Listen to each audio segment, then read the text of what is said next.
Punishment Without Crime by ALEXANDRA NATAPOFF. This book is about the misdemeanor system in America.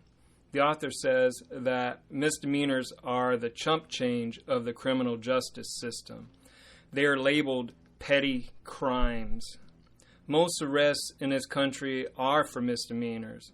Mass incarceration is a multi-billion-dollar dehumanizing debacle. The misdemeanor process strips people of their liberty, money, jobs, housing, credit, immigration status, and government benefits. Even a brief stint in jail can be dangerous. Sometimes misdemeanors don't look like crimes, such as speeding, spitting, disorderly conduct, or jaywalking. The misdemeanor system has several nicknames. These are cattle herding, assembly line justice, meet 'em and plead 'em lawyering, and McJustice. 97% of misdemeanor convictions are the result of a guilty plea. Innocent people arrested for low-level offenses plead guilty to crimes they didn't even commit. Innocent people also plead guilty because they are too poor to pay bail. The misdemeanor system punishes people for harmless or common minor behavior that should never be treated as a crime in the first place. Innocent people are unfairly trapped. The misdemeanor system widens the rich-poor gap by punishing low-income and working people on a grand scale. U.S. jails are filled with working, poor, and homeless people who couldn't pay a fine or a fee. This, you could say, is like a debtor's prison. Misdemeanor revenues fund courts and police departments around the country. Once arrested and on the electronic plantation, the majority plead guilty. Most misdemeanor enforcement impacts the poor and working class, African Americans and Latinos, immigrants, the young, the homeless, and the addicted. Everybody profits off the misdemeanor system. Police, prosecutors, judges, and so forth.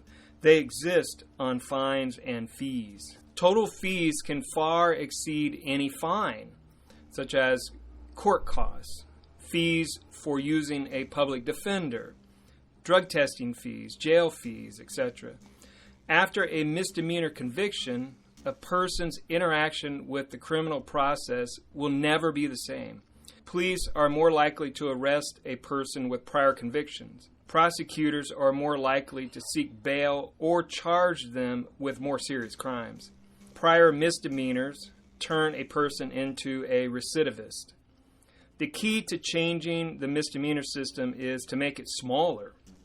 Reduce the number of crimes that subject people to criminal charges in the first place through legalization or full decriminalization. Legalization and decriminalization are not a free-for-all, but they are ways of checking the scope of government intrusiveness. Less jails is another solution to the misdemeanor problem. Some jurisdictions are already restricting or eliminating money bail for low-level offenses. Converting misdemeanors to fine-only offenses also reduces incarceration. Another solution is less punishment via decriminalization or diversion. Decriminalization eliminates jail time. Diversion postpones conviction and gives defendants the chance to avoid a criminal record. There are other solutions that are mentioned in the last chapter of the book, but I suggest that people not commit crimes at all. That would help. Don't drink and drive. Don't hang around criminals. Keep your tags and license up to date. Don't speed. Wear your seatbelt. If you can't stay out of trouble, at least have enough money to hire a good lawyer and learn self-defense before spending time in jail.